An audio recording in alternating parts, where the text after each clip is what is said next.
Was good, y'all? Track Kennedy with StudioSounds.com back with a brand new tutorial. I really should say finally back because I apologize. It really has been a while, too long, honestly. But going forward, I just want to try to be a little bit more consistent with at least showing you guys how demo beats were made, certain stuff I've been cooking up, and just kind of bringing you guys into my process a little more. Some of you guys may remember me from Beat Generals, and it's kind of crazy to say, but if you guys remember even the Beat Generals tutorials, like, there's so many producers that have hit me up, producers that you guys would be familiar with, platinum producers, gold producers, people with big placements that actually say that's where they learn how to make beats and that's how they actually got into music. So I figured, for the community, it just makes sense to go ahead and at least pass on the knowledge I do have to some of you guys who are curious about certain things that we do on the site, certain beats, certain demo beats that we make, and just show you guys a kind of behind the look scenes of how some of the stuff is created. So this particular beat was a beat I did recently for our Warrior preset bank that you can find at StudioSounds.com. This particular beat was inspired by Travis Scott and Drake's Meltdown. I wanted to just use some of the same elements but put my own kind of twist on it, so this is what I came up with.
So you guys get the idea of what it sounds like, just a real kind of dark trap type feel with some string elements. So let's jump to the next section and show you guys exactly how this was made. The very first preset used is out of Electro, and it's the Bright Pop Saw with the mod wheel at about 53. And it's just using a simple dark 4/1 chord progression. So you have the 1 chord right here, and just moving up the scale 1, 2, 3, 4. There's your root note for your second chord, and then just to add some variation, a little bit of a dark feel, you just have these notes basically stepping down a note, and here's what that sounds like by itself.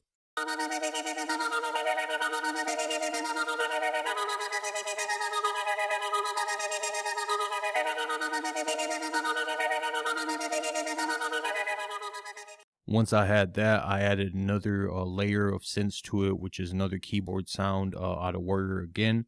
And here's what this one sounds like. And it's just playing the same 2 chords. So instead of transposing the middle note up, which the original does, this one just keeps it on its original position. Here's what it sounds like.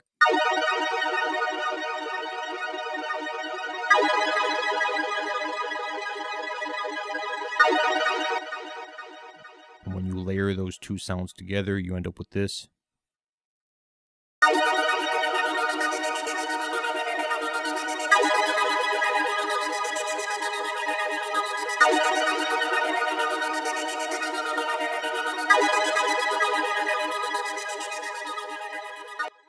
So the next preset that you hear in the beat is a cello sound, like the string that I got from this plugin right here, and it's the Bach preset or whatever. You just want to make sure you turn the vibrato all the way up and the expression to about 0.60. And I just played this pattern with it initially.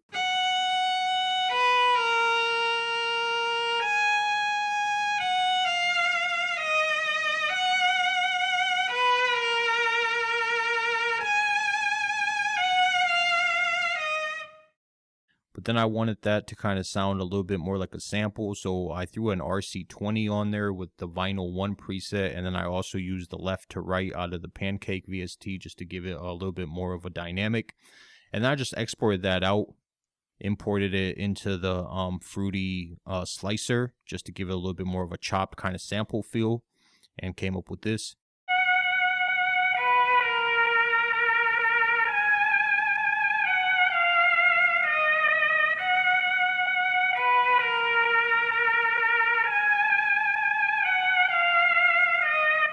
When you combine it with the other two elements, is what you end up with.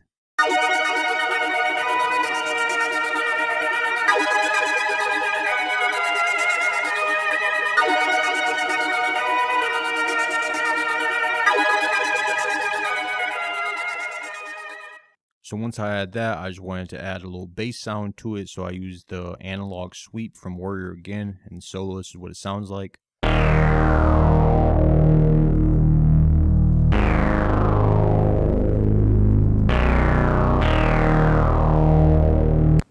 And combined with everything else.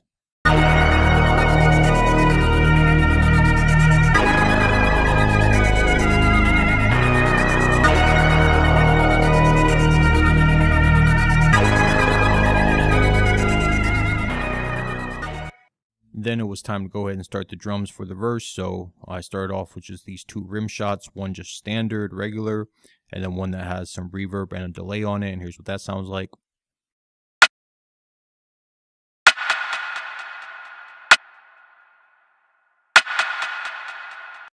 Then I went and I added this hi-hat to it as well, really simple.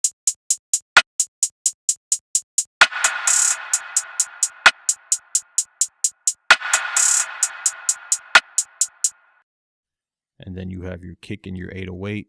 So the kick, nothing really special about it, and the 808 has a fast distort on it, and then also a little bit of an EQ just to kind of cut a lot of the high end. I wanted to try to get something that had that feel of the Travis Scott and Drake track, where it was just very low.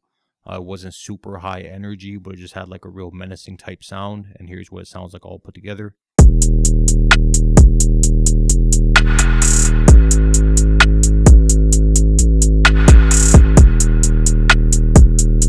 Very simple. And then the only other kind of element that's playing right here in the beginning is just this vocal, which I found in an old pack. You guys have probably heard that in other songs as well. It's somewhat overused, but it just kind of fit the vibe of what I was going for.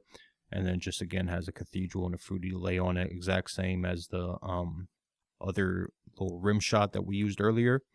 So when you put that together with everything else, what you end up with.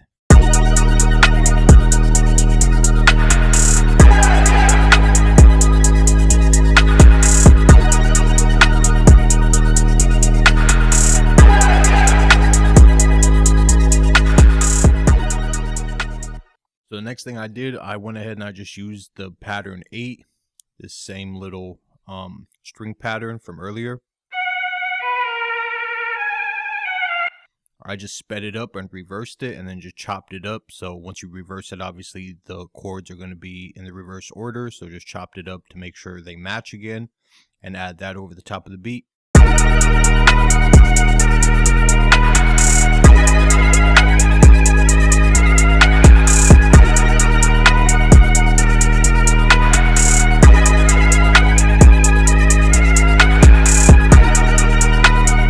From there, just to give it some variation, I used the same pattern again and just pitched it down.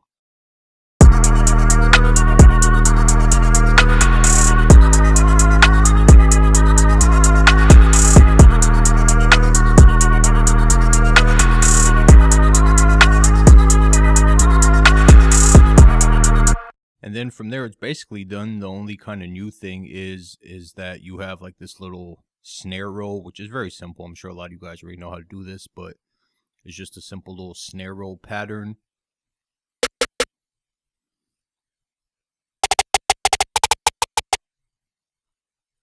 And it just plays at the end to kind of transition it back into the verse again. Just a super, I wouldn't even call this a hook. It's more like a little break area. And then it just moves back to the beat again. So here's what that sounds like.